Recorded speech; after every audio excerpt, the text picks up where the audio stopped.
الحمدللہ رب العالمین والصلاة والسلام علی سید الانبیاء والمرسلین وعلی آلہ وصحبہ اجمعین. السلام علیکم ورحمۃ اللہ وبرکاتہ. رمضان کریم انشاءاللہ تعالی. اس سیریز میں پہلے اس ایپیسوڈ میں آپ کو تھوڑی سی تعارفی باتیں کر دوں آپ کے ساتھ اپنے بارے میں اور اس پروگرام کے بارے میں انشاءاللہ, اور پھر اگلے حلقات سے پھر قرآن کے بارے میں کچھ بحث ہوگی. پہلی بات اپنے بارے میں تھوڑی سی کہ میرا تعلق آپ کو تو پتہ ہی ہے پاکستان سے ہے, لیکن میں پاکستان میں بہت کم رہا ہوں. میں پاکستان میں تقریباً 1 سال سے بھی کم رہا ہوں, وہ بھی ملا جلا کے, یعنی کچھ مہینے ایک دفعہ, کچھ مہینے ایک دفعہ. زیادہ تر یعنی اکثر وقت جو میں نے پاکستان میں گزارا ہے, میں نے ایک وقت میں 9 مہینے گزارے ہیں, وہ بھی 8ویں جماعت کے 9 مہینے تھے, اور اس کے بعد پھر ہم یہاں پہ آ گئے تھے. میرا کچھ وقت سعودی میں گزرا, اس سے پہلے جرمنی میں, اور یہاں میں 14 سال کی عمر سے ہوں امریکہ میں. اچھا, شروع کی تعلیم میری کیونکہ اردو میڈیم میں تھی, اس لیے میں اردو پڑھ بھی لیتا ہوں, لکھ بھی لیتا ہوں, بول بھی لیتا ہوں الحمدللہ, لیکن اس وقت سے چھوٹی نہیں ہے. اردو کے ساتھ رابطہ میرا بالکل منقطع نہیں ہوا, مسلسل رہا ہے. لانگ سٹوری شارٹ, میں جب ہائی اسکول میں تھا یہاں پر, تو کیونکہ ہماری دینی تعلیم جو آفیشیل پاکستان کی دینی تعلیم ہوتی ہے, اس میں دینیات تو ہیں لیکن دینیات پہ کوئی خاص زور نہیں دیا جاتا. یعنی آپ کچھ صورتیں آپ پڑھتے ہیں, کچھ صورتوں کی تشریح پڑھتے ہیں, وہ 30 میں سے 12 کی ہوتی ہیں چھوٹی صورتیں, وہ کچھ یاد کرتے ہیں, ان کی تشریح پڑھتے ہیں, سیرت میں سے کچھ واقعات پڑھتے ہیں. اس کے علاوہ کچھ زیادہ بحث نہیں ہوتی دین کے اوپر. اور اگر آپ کا کوئی دین کا کانسیپٹ بھی ہے قرآن کے بارے میں, جو آپ کی معلومات ہیں وہ صرف تقریباً اسی تعلیم سے ہیں, یا 1-2 چیزیں جو آپ نے کبھی خطبے میں کہیں سن لی ہوں وہ آپ کو پتہ ہے. اس کے زیادہ, اس سے مزید عام مسلمان کو قرآن کے بارے میں کوئی زیادہ علم نہیں ہے. مجھے بھی نہیں تھا, میری فیملی کو بھی نہیں تھا. تو جب یہاں پر آئے تو میں ہائی اسکول میں تھا, اور تقریباً یہی کہہ لیں کہ پہلے 2 سال کے اندر میرا دین سے بالکل واسطہ ختم ہو گیا. یعنی یہاں تک کہ جمعے کی نماز بھی میں نہیں پڑھتا تھا. ایک وجہ تو یہ تھی کہ اسکول فرائیڈے کو یہاں پہ ہوتا ہے, آف نہیں ہوتا. دوسرا یہ تھا کہ دل بھی نہیں چاہتا تھا جانے کو, کیا فائدہ جانے کا, سارے میرے دوست نان مسلمس تھے. تو میرا تمام ماحول جو ہے وہ دین سے بالکل کٹ ہو چکا تھا ایک طرح سے, اور میں بالکل امرس ہو گیا تھا. اردو بھی بولنی میں نے چھوڑ دی تھی, انگلش میں ہی بات کرتا تھا. انگلش میں ابو امی بھی اردو میں بولتے ہیں تو میں انگلش میں جواب دیتا تھا. ایک طرح سے ایک شرم آتی ہے اردو بولنے میں جب یہاں آ جاؤ. You have to blend with everybody else, سب کے ساتھ مکس ہونا پڑتا ہے, رائٹ. تو آئی واز کمپلیٹلی immersed. اچھا, پھر ابو کی ٹرانسفر ہو گئی, ابو فارن سروسز میں تھے تو ان کی ٹرانسفر ہو گئی واپس پاکستان. لیکن میں یہاں اپنی پڑھائی کے لیے واپس رہ گیا, کنٹینیو کی اپنی ایجوکیشن یہاں پر. تو اب میں اکیلا تھا. تو پہلی جو ایک چیز تھی وہ انسان کو تھوڑا انسان رکھتی ہے, وہ والدین ہوتے ہیں. اب وہ بھی نہیں تھے, میں اکیلا تھا نیو یارک میں. تو یو کین امیجن, جو کرنا ہے کرو, جیسے کرنا ہے کرو. نماز کا کوئی اہتمام نہیں, دین کا کوئی اہتمام نہیں. دوست زیادہ تر میرے غیر مسلم دوست تھے. لیکن اللہ تعالیٰ کا بڑا شکر ہے, بڑا احسان ہے کہ کالج کے دنوں میں ایک دوست سے ملاقات ہوئی جو مجھے گھر رائڈ دیا کرتا تھا. یعنی میں عام طور پہ میں ٹرین لے کے, سب وے لے کے گھر جاتا ہوں, 1.5 گھنٹہ لگتا تھا مجھے گھر پہنچنے میں. اس کے پاس گاڑی تھی, اور شاید میں نے دوستی بھی اس سے اسی لیے کی تھی کہ اس کے پاس گاڑی تھی. تو وہ گاڑی میں مجھے چھوڑا کرتا تھا گھر. تو ایک دفعہ وہ گھر, ہم رستے میں جا رہے تھے تو ٹریفک زیادہ تھی, تو اس نے مجھ سے کہا یار اگر تم برا نہ مانو تو میں ذرا روک کے نماز پڑھ لوں. اچھا, پہلے کبھی ایسا نہیں ہوا کہ نماز کے دوران ڈرائیو کر رہے ہوں, تو کبھی مجھے احساس نہیں ہوا کہ یہ نمازی ہے. تو اس نے مجھ سے کہا برا نہ مانو تو میں ذرا پل اوور کر کے نماز کر لوں. اس وقت آپ اندازہ کریں مجھے تقریباً 2 سال تو ہو گئے ہوں گے میں نے نماز نام کی کوئی چیز نہ سنی, نہ پڑھی, نہ عید کی نماز, نہ جمعے کی نماز, کچھ بھی نہیں. میں نے کہا پڑھ لو, جو کرنا ہے وہ کرو, تم کرو.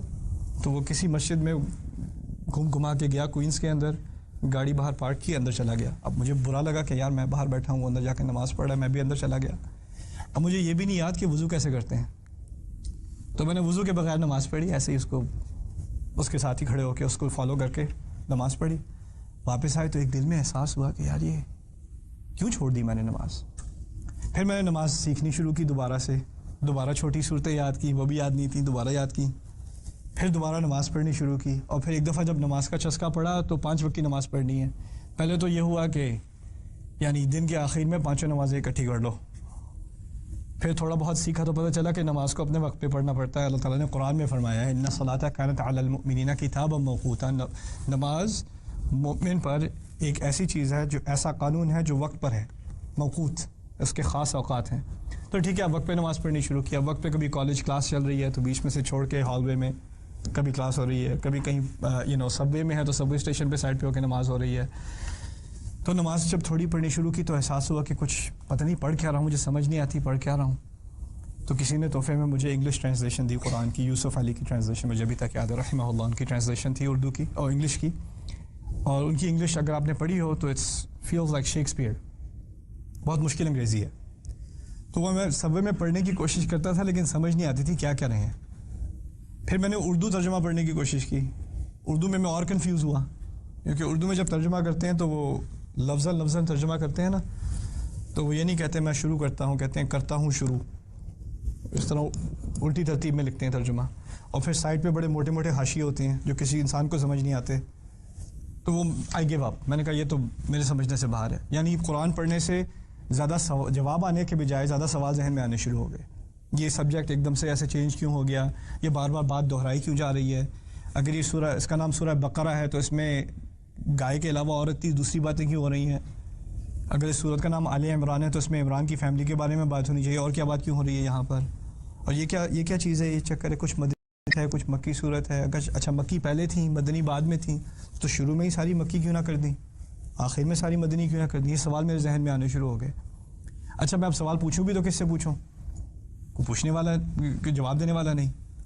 اچھا اب آگے تھوڑی اور کہانی چلی. ایک موقع ملا مجھے، ڈاکٹر عبدالسمیع آئے ہوئے تھے پاکستان سے، وہ میرا خیال ہے فیصل آباد میں ہوتے ہیں اب. روز رات کو 20 تراویح، اور ہر 4 رکعت کے بعد جو 4 رکعت میں پڑھا گیا اس کا ترجمہ اور تفسیر، اور ہلکی سی تفسیر، یعنی ترجمہ ہی کہہ لیں لیکن مسلسل ترجمہ. کوئی مشکل بات ہو تو اس کا تھوڑا سا ایکسپلین کر دیا لیکن چلتے رہے روانی کے ساتھ. تو روزانہ ایک سپارے کا ترجمہ اور تفسیر، یعنی رات کو 1-2 بجے تک ان کا پروگرام چلتا تھا. تو میں ایک دفعہ گیا، میں نے سنا، میں نے پہلی دفعہ سمجھا کہ مجھے قرآن واقعی سمجھ میں آنا شروع ہو گیا ہے. تو میں روزانہ گیا، میں 30 دن مسلسل اس پروگرام میں گیا، دورہ ترجمہ قرآن میں. اور اس پروگرام کے آخر میں نے ان سے جا کے کہا کہ آپ جو کام کرتے ہیں میں نے یہ کام کرنا ہے. I was so inspired. پہلی دفعہ مجھے احساس ہوا کہ میں پوری زندگی مسلمان رہا ہوں لیکن مجھے یہ پتہ نہیں تھا کہ قرآن ہے کیا چیز. پہلی دفعہ مجھے یہ احساس ہوا کہ قرآن میں کوئی ایسی بات ہے جو مجھ سے کی جا رہی ہے. تو میں نے ان سے کہا کہ میں جو آپ کام کرتے ہیں میں کرنا چاہ رہا ہوں. تو انہوں نے مجھ سے کہا ہاں بہت آسان ہے، عربی سیکھ لو. پھر میں نے کہا عربی کہاں سیکھوں؟ تو کہتے ہیں میری کلاس 2 دن میں شروع ہو رہی ہے، آ جانا.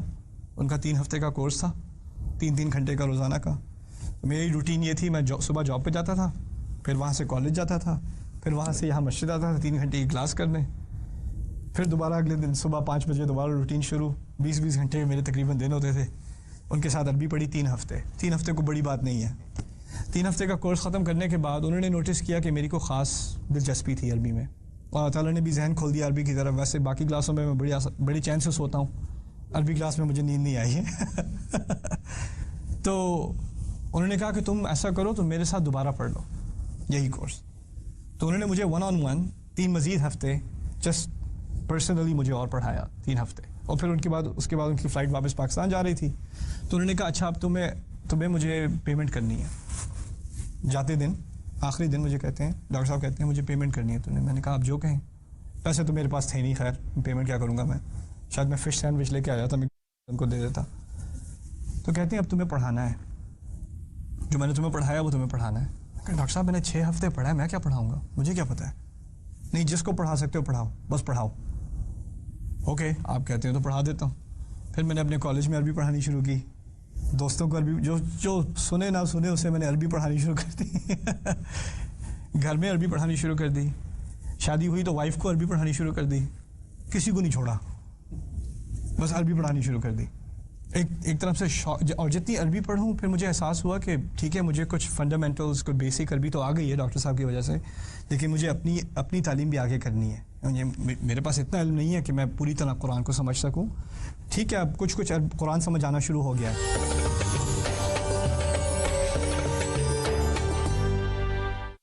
جب میں نماز میں کھڑا ہوتا تھا تو کافی حد تک میرا خیال ہے 50% کہہ لیں، مجھے خود احساس ہوتا تھا کہ بات سمجھ میں آ رہی ہے، لیکن پھر بھی 50% باقی تھا. رائٹ. اور ابھی بھی میں کالج اسٹوڈنٹ تھا، ابھی بھی میری فل ٹائم جاب بھی تھی، اور یہ پارٹ ٹائم کا سلسلہ تھا، کچھ دوستوں کے ساتھ ایسے جو بھی فری ٹائم ملے اس میں. پھر اللہ تعالیٰ نے اور دروازے کھولے. اس کے بعد کچھ تھوڑے بہت پیسے جمع ہوتے تھے تو میں عربی کی کتابیں خریدتا تھا. تو عربی کی کتابیں خرید کے میں نے خود سے پڑھنا شروع کر دیا، کیونکہ بیسس تو تھی، ڈاکٹر صاحب نے ایک بیسک تعلیم دے دی تھی، تو خود سے میں نے اپنے آپ کو ایڈوانس کرنے کی کوشش کی.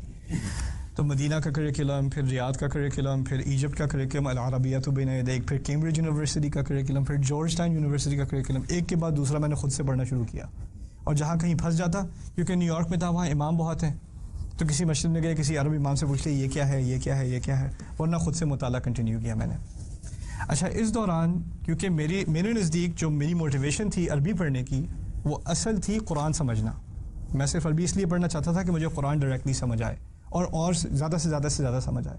اچھا، جیسے میری عربی پڑھنی شروع ہوئی تو مجھے یہ احساس ہوا کہ جو قرآن میں پہلے پڑھ بھی چکا ہوں نا، وہ بھی مجھے اصل میں سمجھ نہیں آیا تھا. یعنی اس میں ایک گہرائی تھی جو میں نے اس کو انڈر ایسٹیمیٹ کیا تھا. میں سمجھا تھا کہ سمجھ آ گئی بات، یہ لفظ ہے، اس کا یہ معنی ہے، لیکن بعد میں پتہ چلا کہ اس کے اور بہت گہرے معنی بھی ہیں.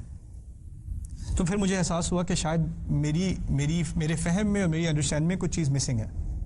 اچھا، اس دوران کیونکہ قرآن سے دلچسپی تھی اور عربی اتنی میری ایڈوانس تھی نہیں کہ میں خود سے جا کے تفسیر پڑھ سکوں عربی کی، تو انگلش میں زیادہ تفسیریں ہیں نہیں، تو پھر میں نے اردو تفسیریں پڑھنی شروع کی.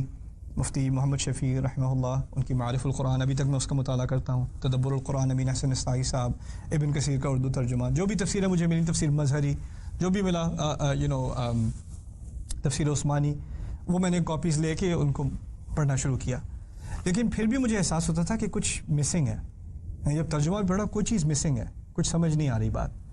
تو پھر میں نے اپنے آپ کو فورس کیا عربی سننے پہ. یعنی جو عرب علماء ہیں ان کے جو قرآن کے لیکچرز ہیں، اب مجھے اتنی عربی آتی نہیں ہے کہ میں سن کے سمجھ سکوں، لیکن پھر بھی میں نے اپنے آپ کو فورس کیا کہ سنوں بیٹھ کے. ایک ہی لیکچر 1 گھنٹے کا ہے تو میں 20 دفعہ سنوں جب تک سمجھ نہیں آ جائے. ایک لفظ جو نہیں آتا وہ لکھ لوں، ڈکشنری میں جا کے ڈھونڈوں. اور میں نے بیٹھ کے پھر پورے لیکچر ٹرانسکرائب کیے عربی کے. پہلی لیکچر سیریز جو میں نے سنی تھی اس کا نام تھا اعجاز القرآن. طارق سویدان ایک عالم ہیں کویت کے، انہوں نے یہ سیریز کی تھی 16 گھنٹے کی قرآن کے معجزے پہ. تو میں نے پہلے گھنٹے میں ہی پہلے لیکچر پہ 20 گھنٹے میں نے گزارے ہیں سن کے. اور پھر ہوا یہ کہ الحمدللہ اس کے بعد سے عربی سننا جو ہے آسان ہو گئی میرے لیے. اچھا، وہ لیکچر سیریز سننے کے بعد مجھے احساس یہ ہوا کہ جو تعلیم میں نے حاصل کی تھی قرآن پہ کے انڈر اب تک، یعنی ڈاکٹر عبدالسمیع سے، ڈاکٹر اسار احمد سے، اور ڈاکٹر فرحت ہاشمی کو بھی کافی سنا، اور باقی جو بھی علماء ملے یہاں پر، ایک مولانا عبدالسلیم ہیں، ان کی قرآن ایکسپلورر.com ہے، ان کے دروس کو سنا، ان سے جو کچھ سیکھا. اور عرب علماء ہیں جو بات کر رہے ہیں وہ زمین آسمان کا فرق ہے.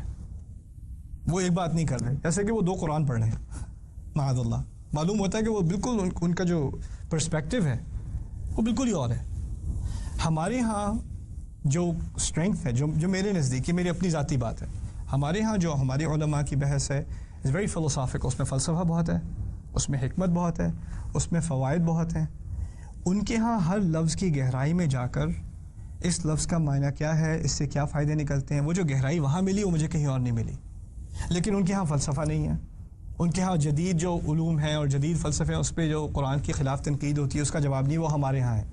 تو یہ 2 مختلف دنیا تھیں یعنی قرآنک اسٹڈیز کی. اور پھر اسی طرح مجھے اردو میں جو مصادر ہیں، جو سورسز ہیں، ان کے فائدے، اس سے میں نے فائدہ اٹھانا شروع کیا. دوسری طرف عربی میں جو سورسز تھیں ان سے میں نے پھر فائدہ اٹھانا شروع کیا. اچھا، عربی میں جب میں نے یہ سیریز پڑھی، پہلی دفعہ اسٹڈی کی جو مولانا طارق سویدان کی سیریز تھی، اس کے بعد مجھے یہ احساس ہوا کہ قرآن میں جو خوبصورتی ہے، اصل خوبصورتی، وہ اس کی عربی میں ہے. اور اس کے ترجمے میں آپ اس کا میسج تو سمجھ سکتے ہیں، یعنی اوور آل جو بات کی جا رہی ہے وہ عربی میں آپ سمجھ سکتے ہیں، لیکن قرآن کی خوبصورتی صرف عربی میں ہی سمجھ آئے گی. What makes the Quran beautiful. اور یہ 2 مختلف چیزیں ہیں، قرآن کے میسج کو سمجھنا اور قرآن کی خوبصورتی کو اپریشیٹ کرنا، یہ 2 مختلف چیزیں ہیں. کوئی آرکیٹیکٹ آپ کو انجینئرنگ بتا سکتا ہے کہ یہ بلڈنگ کس فاؤنڈیشن پہ بنی ہے، اس کے کالم کہاں پر ہیں، کتنے فلور اوپر جا سکتی ہے، اس کا اسٹرکچر کتنا پرانا ہے، یہ چیزیں وہ بتا سکتا ہے. لیکن بلڈنگ کی خوبصورتی ایک اور معاملہ ہے، بلڈنگ کا انٹیریئر ڈیزائن ایک اور معاملہ ہے. وہ آرکیٹیکٹ کا مسئلہ نہیں ہے، وہ ڈیزائنر کا مسئلہ ہے. یہ دو الگ الگ باتیں. میرے نزدیک اب تک سارا میرا فوکس تھا قرآن کے پیغام پر، قرآن کے میسج پر، قرآن کو سمجھنے پر. لیکن مجھے کبھی اس بات کا احساس بھی نہیں ہوا کہ قرآن ایک خوبصورت چیز ہے. قرآن کا کلام بہت خوبصورت ہے اور اس سے انسان بہت امپریس ہوتا ہے سنتے کے ساتھ ہی. یہ چیزیں جیسے میری عربی ایڈوانس ہوئی، مجھے یہ باتیں سامنے آنی شروع ہوئیں. تو میں نے اپنے ایک ٹیچر سے کہا، عرب تھے، لما لا نعلم هذه البلاغة في اللغات الأخرى. یہ چیزیں ہم دوسری زبانوں میں کیوں نہیں سکھاتے؟ یہ میں نے کبھی اردو میں نہیں سنی یہ بات، نہ کبھی انگلش میں سنی، صرف عربی میں یہ بات سیکھی. تو یہ ہم کسی اور زبان میں کہیں، انہوں نے مجھے صاف صاف کہہ دیا هذا لا يمكن في اللغات الأخرى هذا لمن يفهم العربية والعربية فقط. یہ ممکن نہیں ہے کسی اور زبان میں، یہ صرف عربی میں ہی ہو سکتا ہے، یہ آپ کسی اور زبان میں کر نہیں سکتے. قرآن کی جو بلاغت ہے، اس کی جو خوبصورتی ہے، وہ صرف عربی میں ہی ایکسپلین کی جا سکتی ہے، اور کسی زبان میں ایکسپلین کرنا اس کو ممکن نہیں ہے. میرے دل میں ان کے لیے بہت احترام ہے، لیکن میرے دل میں ان سے اس بات میں اختلاف تھا. میرے نزدیک یہ بات کسی اور زبان میں ایکسپلین کسی حد تک کی جا سکتی ہے. تو اس تھیوری کو سامنے رکھتے ہوئے میں نے ایک پروگرام تیار کیا، اس کا نام تھا ڈیوائن اسپیچ. انگلش میں میں نے تیار کیا تھا وہ پروگرام ڈیوائن اسپیچ. ان میں یہ تمام عربی سورسز جن میں یہ باتیں کی جا رہی ہیں قرآن کی خوبصورتی کے بارے میں، ان کو میں نے جمع کر کے اس کے کچھ نوٹس بنا کے میں نے ایک ویکینڈ کا سیمینار تیار کیا. یہ تقریباً 5-6 سال پہلے کی بات ہے. یہ پروگرام میں نے امریکہ میں تقریباً میرے خیال ہے 100 سے زیادہ مرتبہ پڑھایا ہے، آل اوور. یہاں بھی، کینیڈا میں بھی، انگلینڈ میں بھی، ابھی ملیشیا میں پڑھا کے آ رہا ہوں. اور جہاں تک میرا علم ہے، میرے علم کے علاوہ اور ہے، جہاں تک میرا علم ہے اس پروگرام میں تقریباً 20 لوگ میرے سامنے اسلام لا چکے ہیں. مجھے نہیں پتا تھا کہ غیر مسلم بھی آئے ہوئے ہیں پروگرام میں، مجھے نہیں معلوم تھا، اور میری نیت بھی نہیں تھی کسی کو دعوت دینا. میری نیت تھی بس قرآن کی خوبصورتی سمجھانا. That's all, that's the only purpose. لیکن جب وہ لوگ آئے مجھے آگے کہتے ہیں میں عربک اسٹوڈنٹ ہوں، میں یونیورسٹی آف کولوراڈو میں عربی پڑھ رہا ہوں، 2 سال سے پڑھ رہا ہوں، میں نان مسلم ہوں، میں کرسچن ہوں. میں عربی اس لیے پڑھ رہا تھا کہ میں قرآن کی غلطیاں نکالوں، لیکن آپ کے پروگرام کے بعد میں شہادت دینے کو تیار ہوں. سبحان اللہ. تو میں نے کہا دس از امپورٹنٹ. یعنی ہم ٹھیک ہے قرآن کا پیغام اپنی جگہ ضروری ہے، لیکن جب انسان قرآن کی خوبصورتی کو سمجھے گا نا تو اس کے ایمان پر ایک اثر پڑتا ہے، اس کا قرآن سے تعلق بدل جاتا ہے. تو میرا قرآن سے تعلق بدل گیا. اس وجہ سے میرا اور قرآن کے درمیان جو تعلق ہے وہ اٹس کانسٹنٹلی ڈیولپنگ.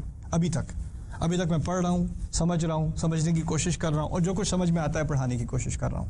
تو اس سیریز میں میری کوشش یہ ہوگی کہ ہر 20 منٹ کے سیشن میں آپ کو کوئی چھوٹی چیزیں، I call them gems in English، Jawahar, عربی میں کہتے ہیں جواہر، ہیرے، چھوٹے ہیرے، ایک چھوٹا ہیرا آپ کو دکھا دوں کہ قرآن میں یہ خوبصورتی کیا ہے، یہ خوبصورتی کیا ہے، یہ خوبصورتی کیا ہے. لیکن اس انٹروڈکٹری سیشن میں انشاءاللہ تعالی صرف پہلی بات میں آپ کو سمجھانے کی کوشش کر دوں کہ اس کورس کا لے آؤٹ کیا ہوگا. اس کورس میں کچھ باتوں کا، کچھ سوال ہیں جو میرے ذہن میں پہلے تھے، میرے خیال سے ابھی بھی بہت لوگوں کے ذہن میں ہوتے ہیں، ان سوالوں کا میں جواب دینے کی کوشش کروں گا.